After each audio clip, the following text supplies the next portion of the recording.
افغانستان جانے کے لیے کویت مزید سخت، ایف بی آر نے کسٹمز رولز میں ترمیم کر دی۔ ایف بی آر اعلامیے کے مطابق افغانستان جانے والے سامان پر فائنینشیل سیکیورٹی کی شرط عائد کر دی گئی ہے۔ فائنینشیل سیکیورٹی مجاز بینک گارنٹی کی شکل میں دی جائے گی، جبکہ مالی گارنٹی کم از کم 1 سال کے لیے اور پاکستان میں کیش کرائی جا سکے گی۔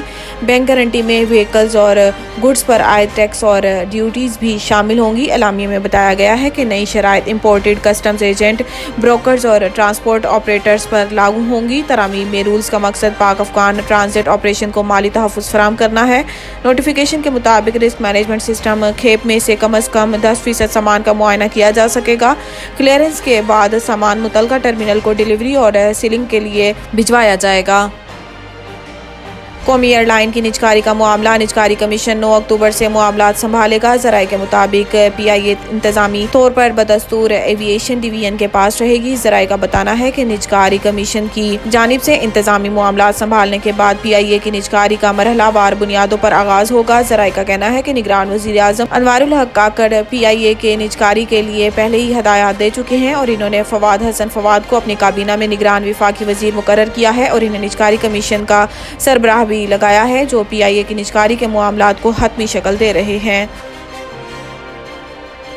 فلسطین اور اسرائیل کے درمیان نئی جنگ، حماس کے اسرائیل پر زمین، سمندر اور فضا سے حملے، 22 صہیونی ہلاک۔ امریکی میڈیا کے مطابق حماس کے ملٹری ونگ نے اسرائیل کے خلاف آپریشن الاقصی طوفان کا اعلان کرتے ہوئے آج صبح 5000 راکٹ فائر کیے۔ بین الاقوامی میڈیا رپورٹس کے مطابق فلسطین اور اسرائیل کے درمیان نئی جنگ چھڑ گئی۔ غزہ سے اسرائیل پر ہزاروں راکٹ حملے ہوئے۔ غزہ سے راکٹ حملوں کے بعد تل ابیب سمیت پورے اسرائیل میں جنگ کی سائرن گونج اٹھے۔ اسرائیل وزارت دفاع کا دعویٰ ہے کہ عسکریت پسند غزہ سے اسرائیلی علاقوں میں گھس آئے ہیں۔ عرب میڈیا کے مطابق حماس کے جنگجو غزہ پٹی کے ارد گرد یہودی بستیوں کو نشانہ بنا رہے ہیں۔ جنگجوؤں کا دعویٰ ہے کہ سرحدی باڑ کے قریب اسرائیل بختر بند حملہ کر کے اس میں موجود اسرائیلی اہلکاروں کو ہلاک کیا گیا ہے۔